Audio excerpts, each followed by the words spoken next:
7/2024 రోజు Miyapur police station నందు cheating come rape section రీత్యా కేసు నమోదు చేయడం జరిగింది. ఈ కేసు అదే రోజు మధ్యాహ్నం సమయంలోని ఉప్పల్ పోలీస్ స్టేషన్లోని 0 ఎఫ్ఐఆర్గా నమోదై మియాపూర్కి ట్రాన్స్ఫర్ కావడం జరిగింది. మియాపూర్లోని ఇట్టి కేసుని రిజిస్టర్ చేసి ఇన్వెస్టిగేషన్ చేయడం జరుగుతుంది. ఇన్వెస్టిగేషన్లో భాగంగా కంప్లైంట్ యొక్క బ్రీఫ్ ఫ్యాక్ట్స్ ఏంటంటే, అమ్మాయి వయసు అందాజా 25 సంవత్సరాలు. ఆ అమ్మాయి గత 4 సంవత్సరాలుగా హైదరాబాద్లో ఉండి వివిధ కంపెనీలలోని ఉద్యోగం చేస్తా ఉప్పల్ నందు హాస్టల్లో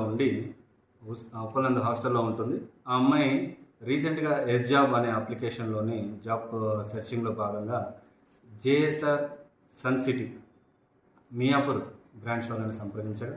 అక్కడ పనిచేసేటువంటి సేల్స్ మ్యాన్లు ఆ అమ్మాయిని జాబ్లో పెట్టుకుంటారనే ఉద్దేశంతో కన్సల్ట్ అయిన తర్వాత తేదీ 29వ తారీఖు రోజు ఆ అమ్మాయి ఆ జాబ్ చేస్తానని చెప్పి ఒప్పుకోవడం జరిగింది. అండ్ 30వ తారీఖు రోజు మార్నింగ్ ఆ అమ్మాయి ఉప్పల్ నుంచి మియాపూర్ రావడం జరిగింది. మియాపూర్లోని ఉండేటువంటి సేల్స్ మెన్స్ అయినటువంటి సంగారెడ్డి అండ్ జనార్దన్ రెడ్డి వీరిద్దరు కూడా అమ్మాయికి నచ్చినటువంటి ఒక హాస్టల్లోని షెల్టర్ ఇవ్వడం జరిగింది.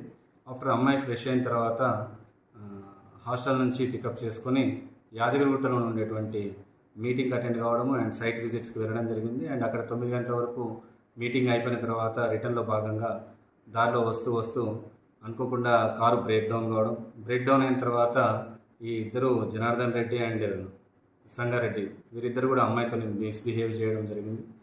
ఆ విధంగా అమ్మాయి బై 3 o'clock టైంలోని మళ్ళీ హాస్టల్లో వదిలిపెట్టడం జరిగింది.